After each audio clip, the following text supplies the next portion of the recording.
Hi hello welcome to Harshi stories. రాయగఢ్కి 40 రూపీస్లో వైజాగ్ నుంచి ఎలా వెళ్ళాము అని చెప్పి కింద వీడియో చేశాను, కింద లింక్ ఇస్తాను, చెక్అవుట్ చేయండి. టెంపుల్ దర్శనం అయిపోయాక ఫుడ్ తినాలి కదా. టెంపుల్ నుంచి రాగానే ఇలా చిన్న చిన్న హట్స్లో మనకి వండుతారు, మనమేం వండుకోకర్లేదు, వాళ్ళకే కొంచెం మనీ ఇస్తే వాళ్ళే వండేస్తారు.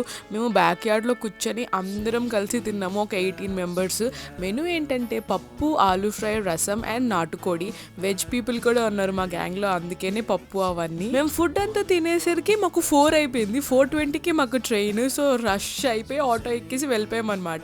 స్టేషన్కి వెళ్ళిన తర్వాత ట్రైన్ ఒక 10 minutes లేట్ అయింది. సో మేము పిక్చర్స్ అవన్నీ తీసుకున్నాము. మేము రిటర్న్ జనరల్ వెళ్ళాం కదా, సో రాయగఢ్ నుంచి వచ్చినప్పుడు నాగవల్లి అనే ఎక్స్ప్రెస్ ట్రైన్ ఎక్కాము. పర్ హెడ్ 180 పడింది.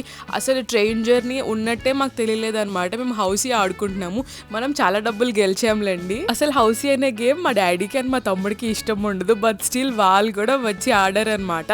అండ్ మా గ్యాంగ్ అంతా ఇంకా చాలా ట్రిప్స్ కి వెళ్ళాలని చెప్పి ప్లాన్ కూడా చేసాము. రాయగఢ్ నుంచి వైజాగ్ వచ్చే లోపు మేము ఒక 5-6 గేమ్లు ఆడాము. అసలు ఎప్పుడు వైజాగ్ వచ్చిందో కూడా తెలియలేదు. అందరికి గుడ్ బైస్ చెప్పేసి మేము ఎయిర్పోర్ట్ కి వెళ్ళాము. ఎయిర్పోర్ట్ కి ఎందుకు వెళ్ళామో చూడాలంటే ఛానల్ చెక్అవుట్ చేయాలి. See you next time, bye.